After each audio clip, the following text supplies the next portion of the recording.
This is a very easy and delicious way to make ceviche. In this case, I am using tilapia, but you'll be able to substitute with either shrimp, sea bass, cod, or any other fish you prefer. Let's get started.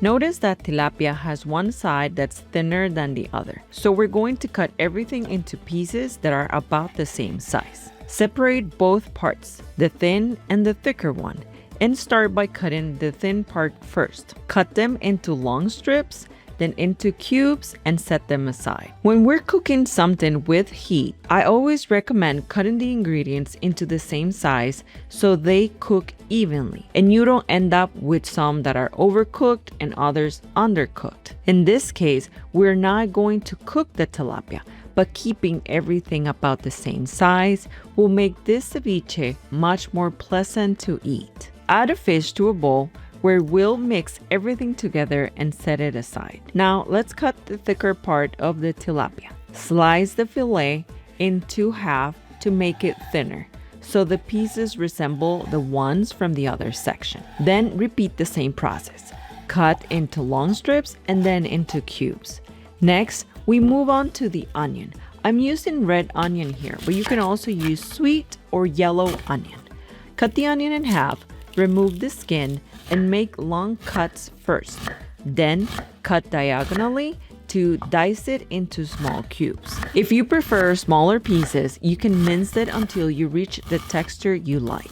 Add the onion on top of the tilapia we already diced and start squeezing in the juice from the either limes or lemons. In the ingredient list, I mentioned around 8 to 10. But it really depends on how juicy they are. I like to use a mix of limes and lemons because they both bring different flavors. But this recipe works just fine with only limes or only lemons.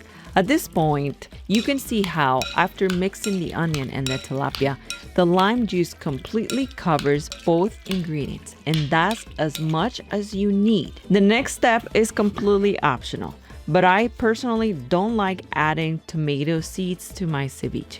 So I cut the tomato in half, then into wedges, and remove all the seeds using a spoon.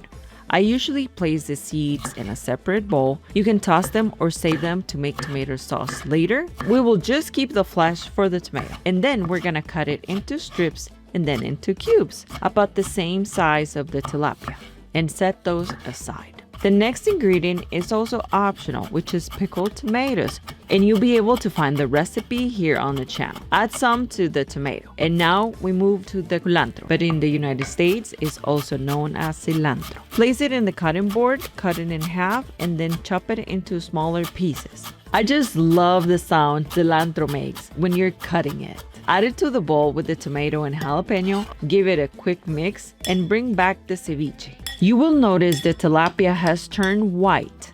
That's the cooking process.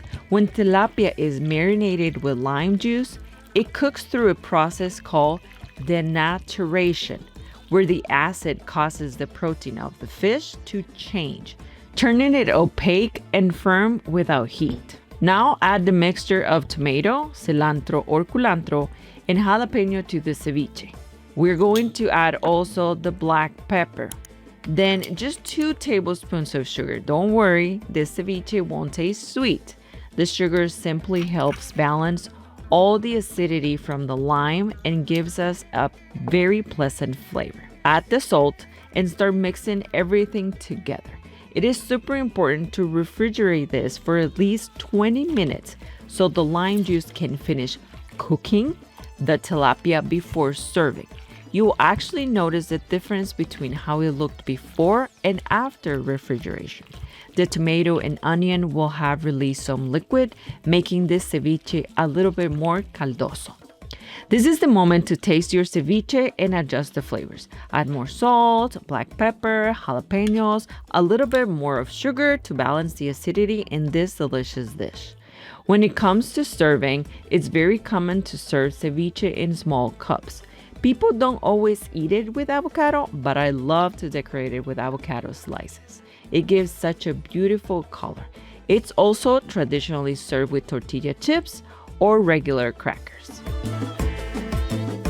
I love ceviche and I have many other recipes. I just need you to let me know this is something you want to keep watching.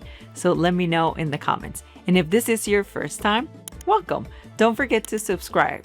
That way you don't miss out any other delicious recipe like this one. Thank you guys for watching. See you next time. Bye-bye.